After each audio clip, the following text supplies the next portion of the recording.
Yann Vincent, bonjour. Bonjour. Vous êtes directeur général de ACC, Automotive Sales Company.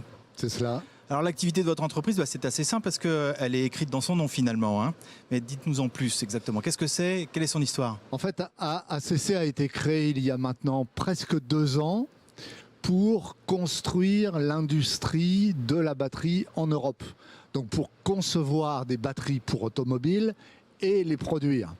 En partant d'un constat qui est extrêmement simple, qui est que nous voulons que le transport par automobile se transforme, aille vers du véhicule électrifié.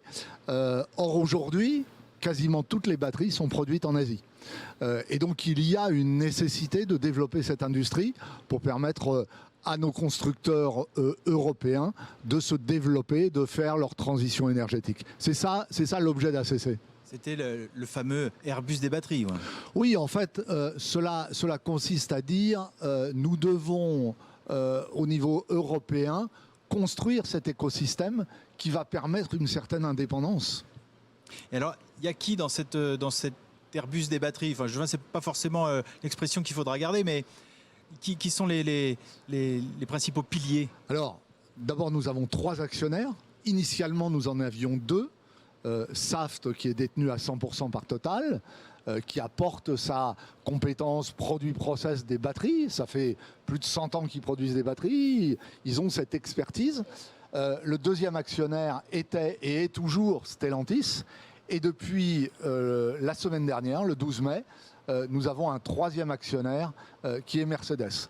Donc 3 actionnaires extrêmement forts, apportant chacun leurs compétences. Et puis évidemment, nous travaillons avec un écosystème qui commence à se constituer.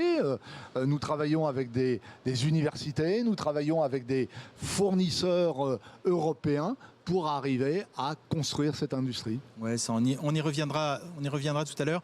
Votre objectif, votre ambition, c'est de devenir le leader européen de la batterie automobile. Vous avez des objectifs chiffrés à ce sujet?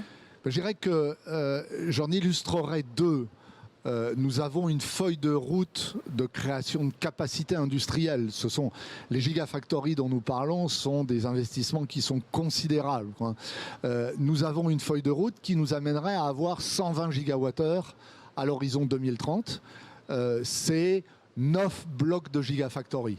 Il faut avoir en tête que 1 gigawattheure, ça coûte en investissement autour de 70 millions d'euros.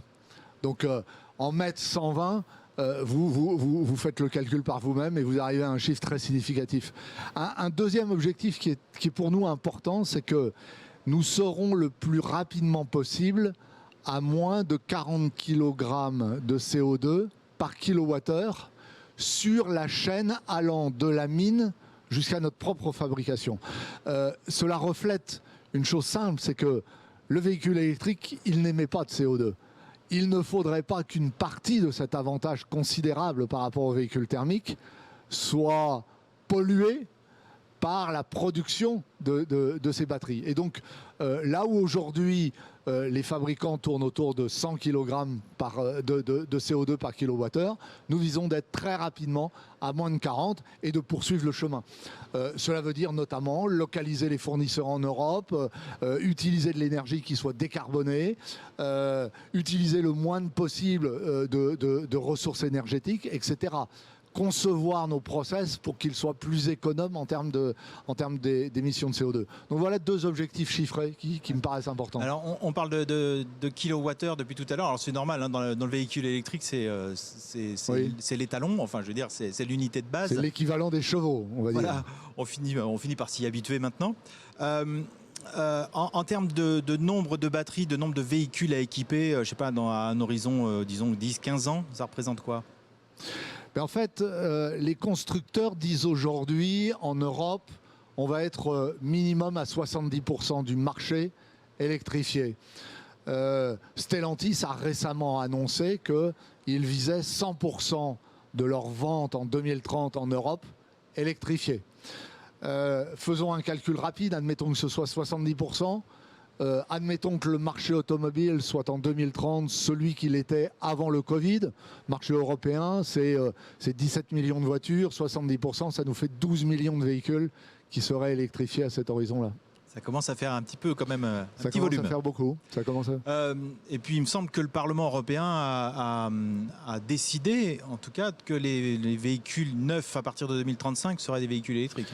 Absolument, et a par ailleurs sévérisé les normes de réduction du CO2 avec ce que l'on appelle le Green Deal, et donc rendant quasi obligatoire pour les constructeurs automobiles d'immatriculer de plus en plus de véhicules électrifiés pour respecter ces normes. Bref, le marché est là, hein, c'est sûr. Le marché est là pour autant que l'infrastructure suive. Parce que c'est une des craintes des consommateurs de ne pas pouvoir se recharger et pour autant que le prix du véhicule électrique baisse, se rapproche du prix d'un véhicule thermique. Ouais, même si on n'a pas encore l'habitude du total cost of ownership à la maison. Non, tout à fait. Un des points importants, c'est que vous maîtrisez la R&D et la fabrication. Hein. Ces deux points-là sont chez vous. Absolument, absolument. Et notre première étape a été de construire notre centre de R&D. Qui est dans la banlieue bordelaise, à Bruges. Donc on est parti de zéro, on a tout construit, on a recruté. Des gens de Saft ont rejoint ACC, des gens de Stellantis ont rejoint ACC. On a recruté à l'extérieur, on a des gens qui viennent du monde entier. On a à ce jour 22 nationalités. Et puis nous avons construit une usine pilote, un investissement de plus de 100 millions d'euros qui a démarré en début de cette année à Nersac, à côté d'Angoulême, dans lequel on a les procédés de fabrication exactement les mêmes que ceux que l'on aura ultérieurement dans nos gigafactories. Simplement, là où on aura plusieurs machines d'un même type dans les gigafactories, on n'en a qu'une à Nersac, mais ça nous permet de tester les process. Et puis enfin, on a commencé la construction de notre première gigafactory dans les Hauts-de-France, à Billy-Berclos d'Ouvrain, pour un démarrage fin 2023. Pourquoi la France ? Ah bah, là, on s'en réjouit. Hein. Non, mais je dirais que dans notre plan, nous avons 3 localisations en France, en Allemagne, en Italie, à chaque fois dans des sites qui sont des sites qui produisent aujourd'hui du véhicule thermique, des moteurs thermiques, et donc dont l'activité était appelée à baisser. Et donc évidemment, Stellantis s'est tourné vers ACC en disant, bah, écoutez, il y a des sites existants.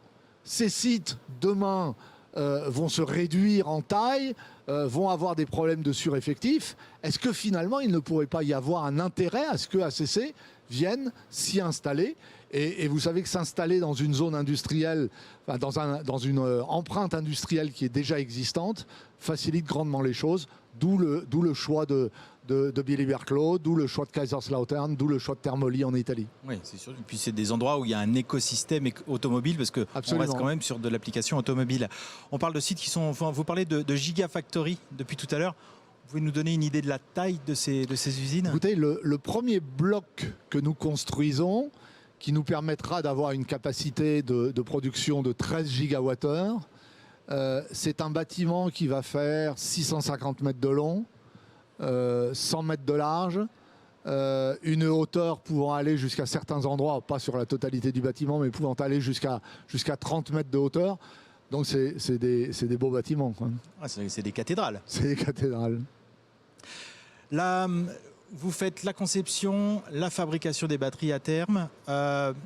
Aujourd'hui, on est sur l'émission qui est focalisée sur l'économie circulaire. Donc forcément, on s'intéresse à ce qui va se passer en fin de vie des produits. Ça rentre aussi dans votre champ, le recyclage, ou en tout cas le traitement de ces batteries. Le recyclage est évidemment une question fondamentale pour nous, même si la responsabilité du recyclage des batteries en fin de vie incombe aux constructeurs automobiles. Néanmoins, nous comprenons toute l'importance qu'il y a à ce que ces batteries soient recyclées, pour des raisons éthiques évidentes, pour des raisons de conformité à la réglementation tout aussi évidente, puisque nous devrons avoir au fil du temps de plus en plus de matériaux recyclés dans nos fabrications, pour des raisons évidentes d'accès à la matière première, parce que le recyclage va constituer à un horizon qui n'est pas pour demain, évidemment. Il faudra qu'il y ait beaucoup de voitures qui arrivent en fin de vie, mais le recyclage pourra constituer la nouvelle mine. Donc nous prenons en compte évidemment très sérieusement cette question, en faisant en sorte que plus de 95% des matériaux que l'on va mettre dans nos cellules et dans nos modules puissent être recyclés. En fait, avoir un cercle vertueux, en tout cas prévoir tout de suite ce qui va se Absolument, passer absolument. Nous l'intégrons dès maintenant. Dans 15-20 ans. Absolument. La durée de vie d'une voiture électrique est beaucoup plus longue a priori que celle Oui, d'une et voiture thermique. puis l'on peut imaginer que la batterie arrivant en fin d'usage automobile puisse éventuellement être utilisée pour d'autres usages qui ne réclament pas les mêmes besoins fonctionnels. Typiquement le stockage d'énergie, on n'a pas le même besoin que sur une automobile. Ouais, c'est des choses qu'on voit comment dire, dans le chapitre innovation depuis un moment. Absolument. Maintenant, ça devient une vraie réalité. Enfin, voilà, on rentre dans le dur. Absolument, absolument. Vous voulez construire des batteries en Europe, ça répond à un vrai enjeu de souveraineté. Hein. Vous le disiez tout à l'heure, pour l'instant, les batteries, elles sont faites plutôt en Asie. Il faut relever quel défi pour faire ça? Il y en a de toutes sortes, des défis techniques, des défis RH même. Mais vous répondez à votre propre question dans cette question. Hein. Les constructeurs asiatiques ont commencé il y a 15 ans, pour faire très simple. Parce que le gouvernement chinois a favorisé le véhicule électrique pour rattraper ou pour sauter un retard qu'ils avaient sur le véhicule thermique. Et donc, moyennant quoi, ça a conduit à ce que tout un écosystème se construise autour du véhicule électrique et en particulier la batterie. C'est un produit qui est complexe. Ce sont des procédés de fabrication qui sont très sophistiqués. Et donc, c'est la première difficulté. Et donc, on s'y attelle. On a des expertises à la fois chez nos actionnaires, à la fois dans un certain nombre d'entreprises européennes. Donc, première difficulté. Deuxième difficulté, effectivement, attirer les talents. Alors, les talents sur les ressources rares, il n'y a aucune gigafactory en Europe. Il y en a une qui est celle du coréen LG en Pologne. En dehors de ça, il n'y en a pas. Et donc cette expertise de Gigafactory, de conception, de conduite, elle n'existe pas en Europe. Et donc on va la chercher dans le monde entier. Et c'est vrai que c'est un challenge. Oui, il faut arriver à attirer les gens jusqu'ici. Absolument, absolument. Avec un beau projet quand même. Absolument, et c'est la raison pour laquelle des Coréens nous ont rejoints, des Japonais nous ont rejoints, des Chinois nous ont rejoints. On a aujourd'hui au sein d'ACC 22 nationalités et à la limite ça change très fréquemment. Il y a parce que effectivement c'est un projet qui est enthousiasmant. Vous travaillez en particulier avec Saft, hein, puisqu'il fait partie de nos actionnaires. Voilà, de vos actionnaires et de vos partenaires d'origine. Il a un vrai savoir-faire. Enfin, Bien sûr. Bien sûr, et c'est la raison d'ailleurs pour laquelle Stellantis s'est rapproché de Saft. Saft construit des batteries pour des clients qui sont extrêmement exigeants en termes de qualité, donc en termes de maîtrise du produit batterie.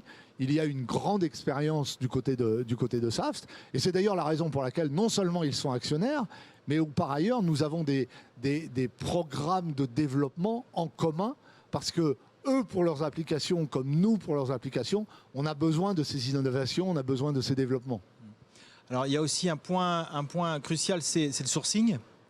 Parce que de faire les batteries en Europe, c'est une chose, mais il y a une question de matière première. Oui. Alors la matière première, on va la chercher où? Est-ce qu'on en a en Europe? Est-ce qu'on a des choses en Europe? Alors là, je dirais qu'il y a plusieurs niveaux, quoi, hein. Il y a la mine et puis il y a les entreprises qui transforment les matériaux issus des mines. Les mines, il y en a très peu en Europe.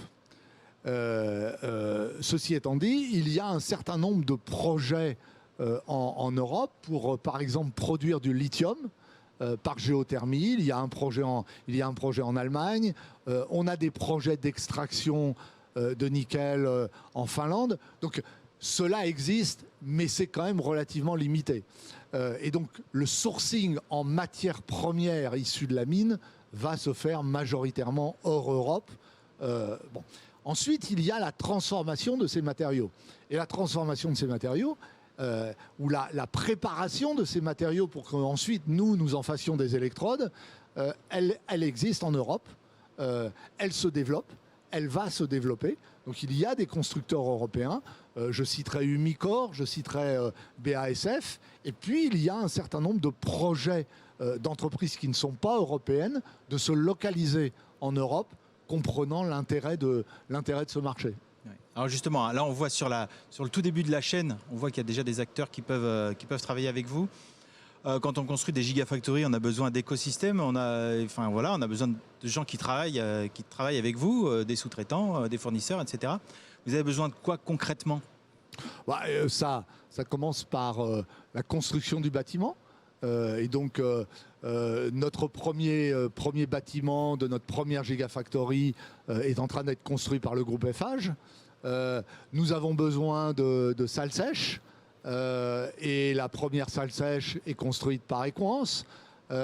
Nous aurons besoin localement de services de maintenance, nous aurons besoin de services de restauration. Nous avons un certain nombre de pièces, pas beaucoup, parce que le cœur de nos approvisionnements, c'est de la matière première qui vient des chimistes, mais nous avons quelques pièces, mécaniques, qui vont être fournies par des fournisseurs locaux.